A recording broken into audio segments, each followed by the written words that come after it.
Good afternoon. This is an abbreviated midday news package. I'm Shane Masters. The Health Ministry says it is seeing a spike in the transmission of the SARS-CoV-2 virus or COVID-19 among the population. It's therefore urging Jamaicans to remain vigilant. The Health Ministry says the country recorded 176 COVID-19 cases last month, a 16% increase from the 152 recorded in June. It says Kingston and St. Andrew recorded the highest number of cases with 25%, followed by St. Catherine and St. James, which both had 18%. The Independent Commission of Investigations INDICOM is pointing to a 14% increase in shooting incidents involving members of the security forces. The commission says it is investigating two separate fatal shootings in Hanover and St. Catherine. These incidents bring to 100 the number of civilians shot and killed. Prime Minister Andrew Holness is urging farmers to pay keen attention to changing weather patterns due to climate change. You look at the full moon and the this and the that. Well, let me share a little knowledge with you. Time change. The weather now is quite different from the weather 10 years ago, from the weather 20 years ago, from the weather 30 years ago.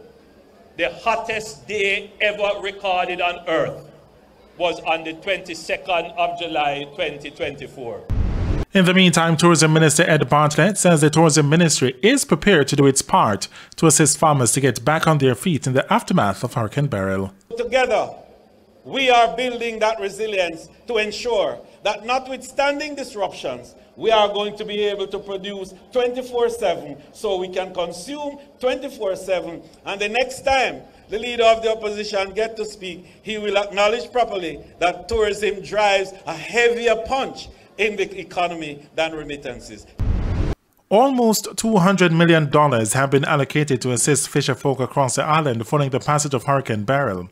Agriculture Minister Florent Green says $29 million out of the funds is to assist those impacted by the weather event to get wires to rebuild fish pots. But that's not all. One, we're going to look at beach rehabilitation.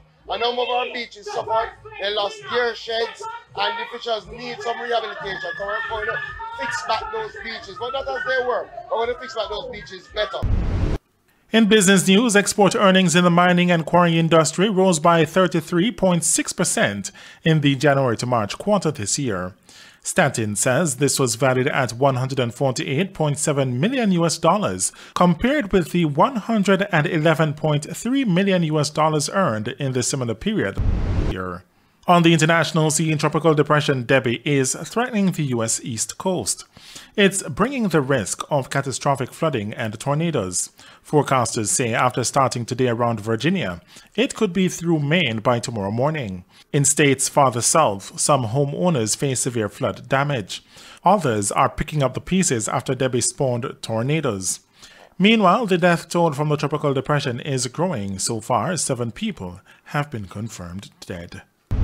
And in sports, sprint hurdler Akira Nugent and the women's 4x400 meter relay team advanced to the final of their respective events in the morning session of day 9 of athletics at the 2024 Paris Olympics.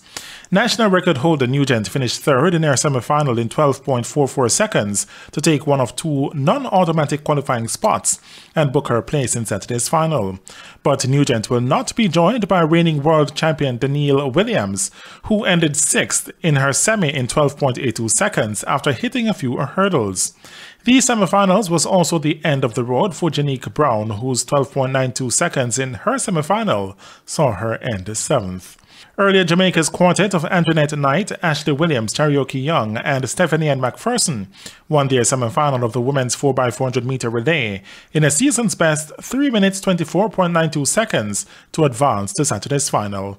Meanwhile, later this afternoon, young sensations Jaden Hibbert and Rashawn Clark, along with the women's sprint relay team, will aim to improve the country's medal tally. The women's sprint relay quartet will line up in lane 4 in the final at 12:30 p.m. Hibbert will leap into action in the men's triple jump final, which starts at 1:13 p.m. And Clark, who is the under-20 world record holder in the 400-meter hurdles, will contest the final of the event starting at 2:45 p.m. Jamaica's medal tally currently stands at 1 gold, 3 silver, and 2 bronze.